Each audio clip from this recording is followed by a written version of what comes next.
C'est l'heure de votre feuilleton de la semaine consacré au métier d'art dans les Vosges. Deuxième épisode ce soir qui s'intéresse à un savoir-faire méconnu du grand public, la marqueterie de paille.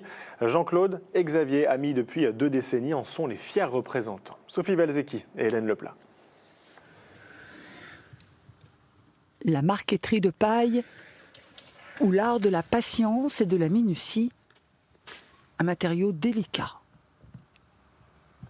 Il est relativement facile à travailler. Encore une fois, si on fait les choses comme il faut, si on prend son temps et qu'on est délicat, il faut surtout être très délicat. Ça se travaille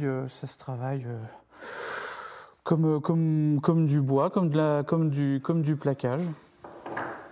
La marqueterie de paille, une technique du XVIIIe siècle, remise au goût du jour dans cet atelier vosgien par les 2 ébénistes, Jean-Claude Vigneault et Xavier Martin, amis depuis plus de 20 ans. On travaille ensemble, ça nous plaît, et on a un travail qui est toujours à 4 mains et 2 têtes. C'est-à-dire que l'un lance une idée, l'un ou l'autre, et le deuxième rebondit sur l'idée.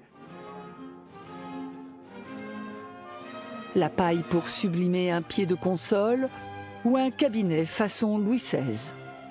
La marqueterie de paille appliquée à du mobilier, un savoir-faire peu répandu en France.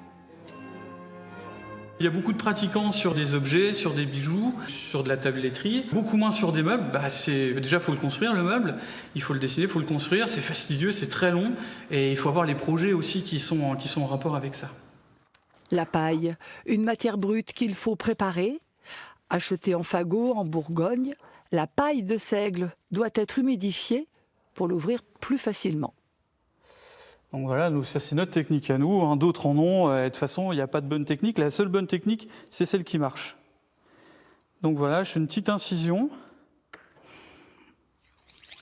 Et je l'ouvre comme ça. Et après, je la lisse. C'est ça aussi qui est intéressant, c'est le côté naturel, la non-transformation du matériau qu'on va respecter tel qu'il est. Il n'y a pas de vernis dessus, il n'y a pas de cire, il n'y a rien du tout. Une fois qu'il est mis en place, il a sa résistance à lui, comme elle est dans la nature. Et ça, je trouve que c'est super. Xavier Martin se définit avant tout comme un artisan.